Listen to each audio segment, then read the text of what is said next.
Вітаю, це медіа-центр. Good afternoon. This is Media Center Ukraine, Odessa.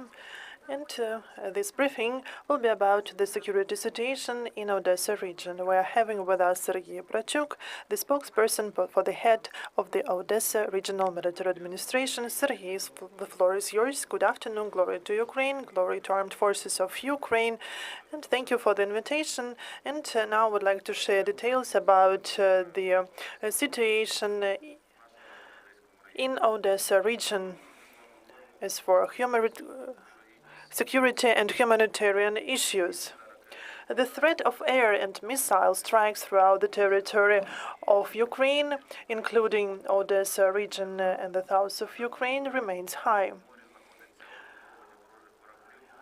There is the group of enemy's ships, namely 11 pieces in the Black Sea, including 3 missile carriers, and the general amount of missiles can be up to 24 cruise missiles of caliber type. Now, I would like to briefly provide comment about the noises that the residents of Odesa Rayon and Odesa region can hear sometimes. This is due to the planned military or combat training aimed at strengthening the defense capability of our region. I would like to remind once again about information hygiene, about the necessity to use only official sources of information, and not to be negligent to the air alarms. Due to the stormy weather in the Black Sea, mine danger remains high. There is a high probability of sea mines breaking off their anchors and hitting the shore, as well as the drifting along the coast. Would like to remind that yesterday a sea mine was discovered and destroyed by the experts of the Navy of the Armed Forces of Ukraine.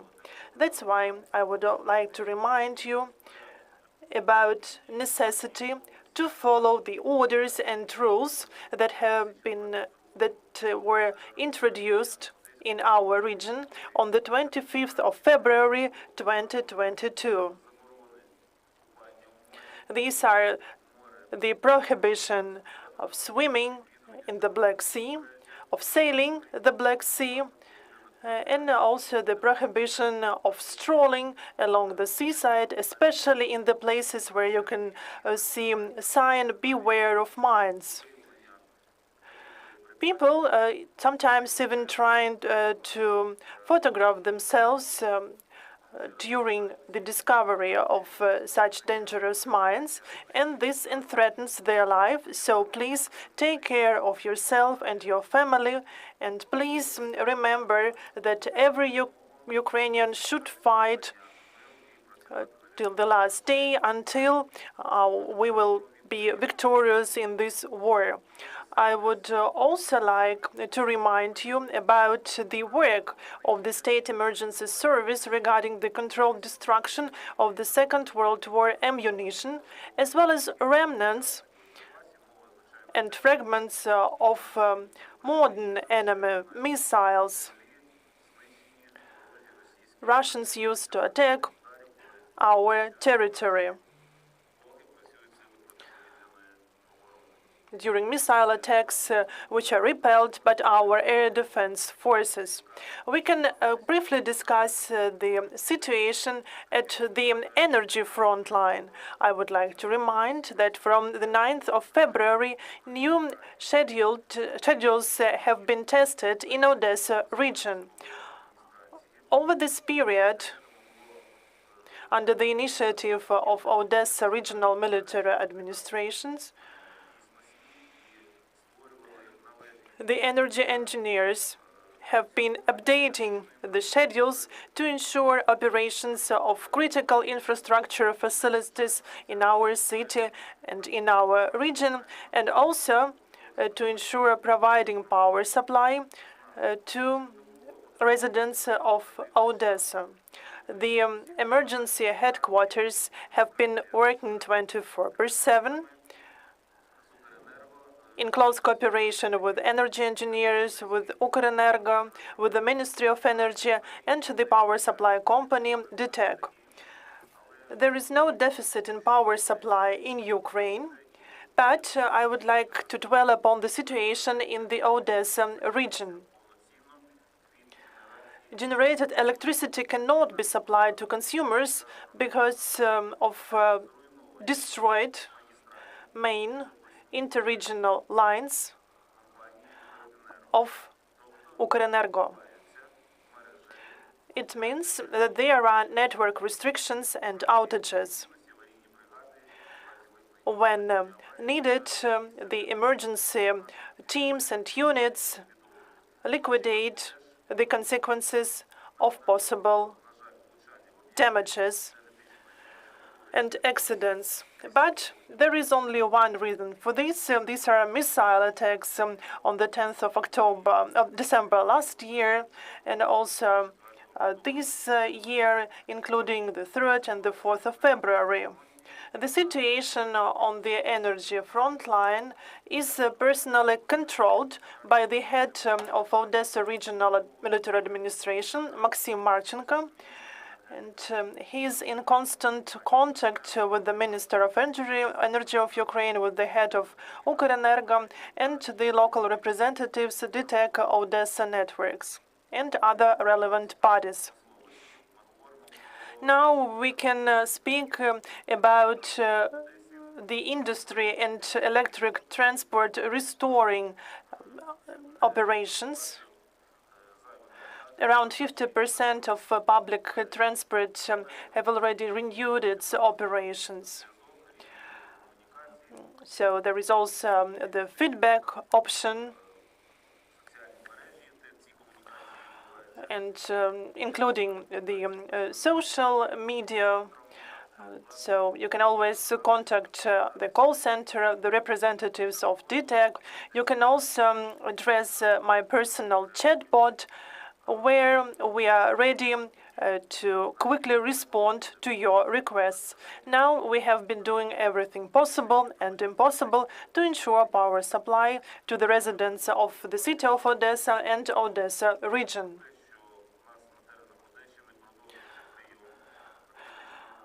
I would also like to remind that the recruitment of patriotic and motivated citizens is ongoing to the future battalion, Black Sea Siege, which is the part of the armed forces of Ukraine.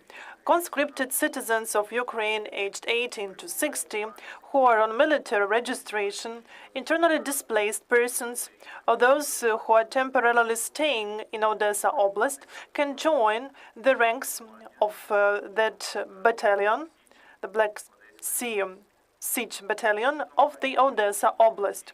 The information campaign is aimed exclusively at motivated people who, and which is what is important, voluntarily sign up for the armed forces of Ukraine to protect the southern territories of our country, including Odesa region. About 600 people are expected to join the separate battalion Black Sea Siege. The provision for this battalion will be carried out at the level of other units of the armed forces of Ukraine. Formation and placement of personnel, which will be trained according to modern NATO standards, will take place on the territory of Odesa region. When applying, be sure to indicate that you want to serve in the Black Sea Siege Battalion. There is a telephone number for a hotline where you can call and ask any questions about the Black Sea Siege Battalion. And I will provide this telephone number to you: 0800 333 126, 0800 333 126. So we have been launching this hotline in a test mode.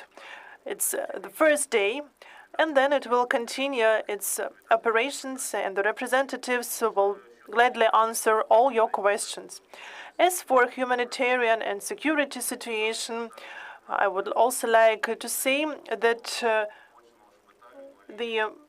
there is the continued modernization of Odesa Regional Eye Hospital for war-disabled persons. The facility plans to renovate 2 more floors.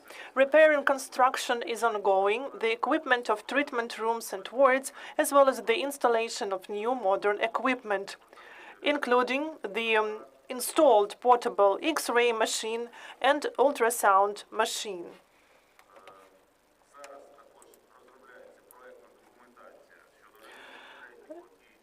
The terms of reference have been prepared to renovate the 3rd and the 4th floors, and we are on the final stage. We also try to involve in these activities the funds of charitable foundations and budget funds.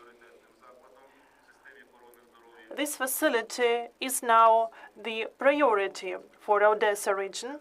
That's why I hope that this project will be finalized and it would be as efficient as possible. This is briefly about the humanitarian and security situation as of today. If you have questions, I will be more than happy to answer them, if I can, and if it's my mandate. Dear colleagues, do you have any questions? I have a clarification about the new battalion. It will be based only in Odesa region. Yes, as of now, yes. If your question is about the tasks of this battalion, then of course it, as a part of the armed forces of Ukraine, will be responsible for the tasks put by the military leadership at specific areas. So it can be sent to Donbas, right? All the tasks will be put by our military leadership. I have one more question about the battalion. How many applications have you already received? We will be able to provide statistics a bit later, and I will, of course, provide this information to you. Do we have any other questions? No, there are no other questions. Then this is it for today. That was Serhii Bratchuk, the spokesman to the head of the Odesa Regional Military Administration. Thanks you for being with us, and stay tuned.